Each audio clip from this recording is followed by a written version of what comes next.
Hi, my name is Brenda Titus, and thank you for joining me for my video series, My Year Recovering from Retinal Detachment. This is the 14th video in my series, and today I'll be continuing to talk about the second retinal detachment that I experienced within 6 months. So if you haven't seen my prior videos, I definitely recommend that you go backwards and start from the beginning, especially because I'll be comparing the second detachment to the first. And in the first, I have a lot more educational information and background about retinal detachment. There will, of course, be links in the video description because I'm really just sharing this for my own, sharing my personal experience. I'm not a doctor, and so I'm just sharing, for information, for inspiration, support for people who might be going through this, and definitely no means to be taking the place of any medical advice. So, with that, today, let's see, on the last video, I talked about getting diagnosed with the second retinal detachment and being in Europe. And so from here, I kind of wanted to talk about kind of these next steps. So we did arrange to come home right away from Europe, and the doctors at the hospital basically said, you can't stay here because it will take too long to recover from the surgery. Really, it's best for you to go home. And they said that it wouldn't, really make a big difference. And so, fine, we came home.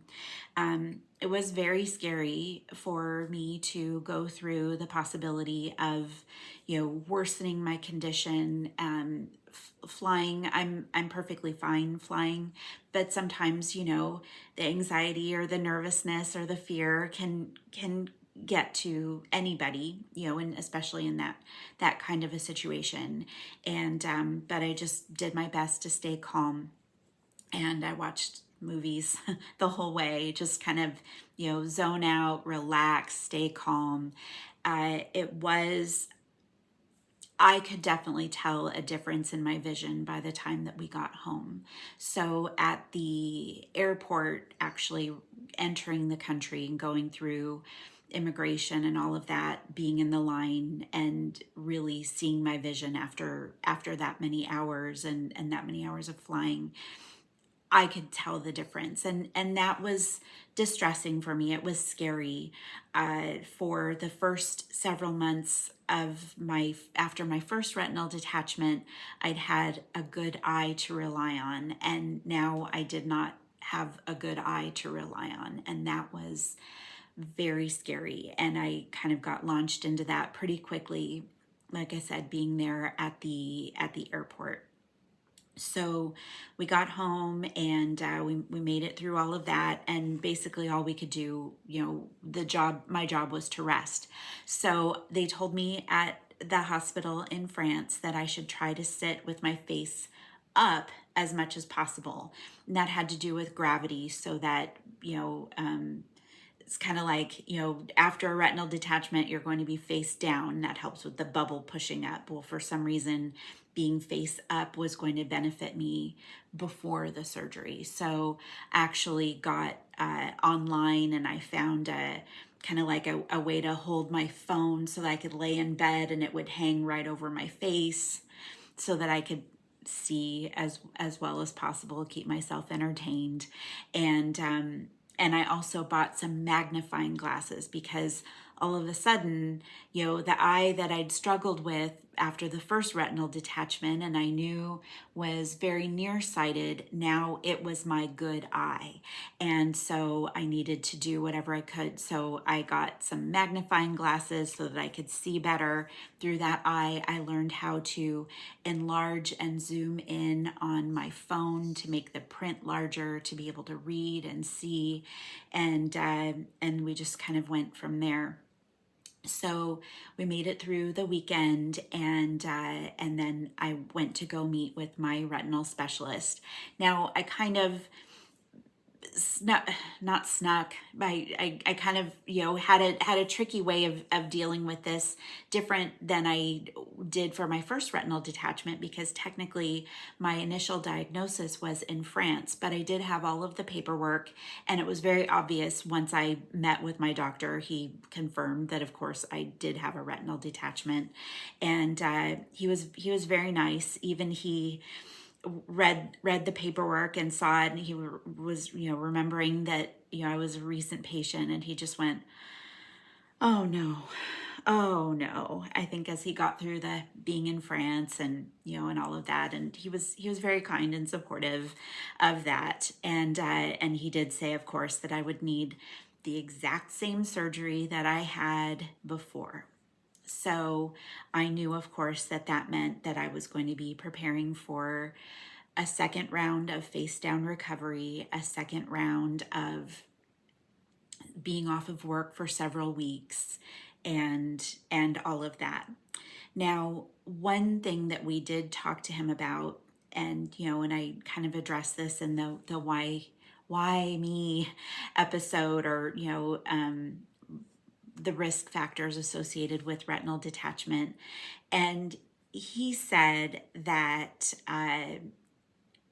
in the midst of, we don't really know why I ever had the first one, but he said that the tricky thing is that people who would be predisposed to have one, like myself, then that kind of becomes for no reason. Like for somebody like myself who was had a retinal detachment, and we can't say, well, I had an accident or had an injury or anything like that. I just, for whatever reason, have a predisposition for retinal detachment. He said that unfortunately, once you have a predisposition, you have one, you have a higher likelihood of having a second one. And that was news to me. Actually, he said in a way that did make sense to me. He said, well, it's kind of the body does this way of balancing itself out.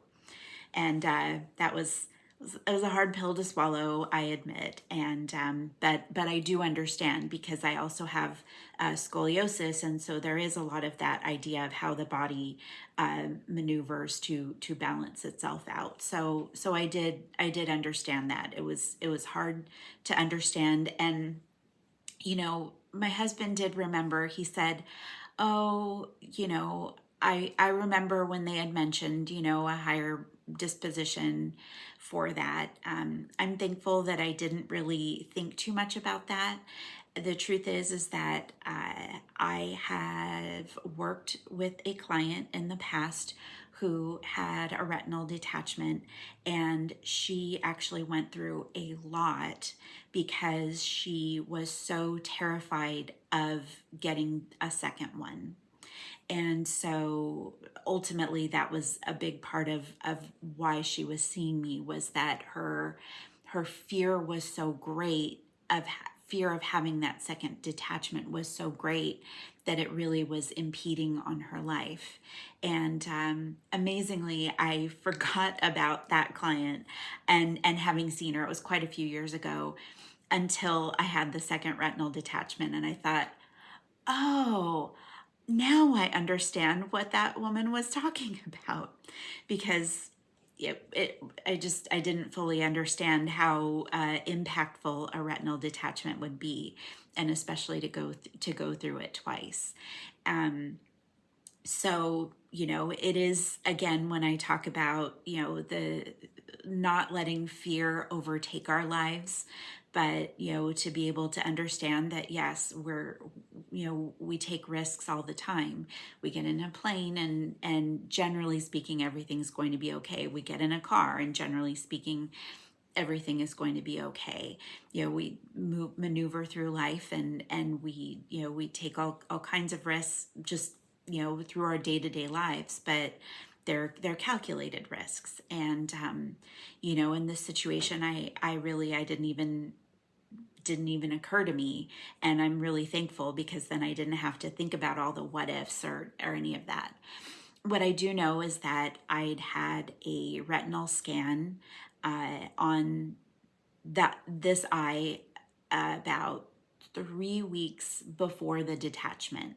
And you can look at it and you would never know that it was about to detach. So it wasn't like, you know, I wasn't taking any weird risks, or there was no indication beforehand. So I just think it's kind of one of those important things to talk about, where sometimes we just kind of have to, live life and know that, sometimes there are going to be, dangers or things that are going to happen in our lives that we aren't necessarily going to know about or be able to be prepared for.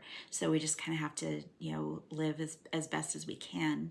And I'm very thankful that I was living as best as I can, having already been recovering from that first detachment. So that's, I think, the extent that I want to share for today. In the next video, I'll be talking about, all the fun things about preparing for surgery and doing it a second time. So I thank you for joining me. I hope that my journey has hopefully had some inspiration along the way, and also that you're learning something as well. And of course, take a look at those links down below. And I wish you a wonderful day, and I will see you next time. Bye.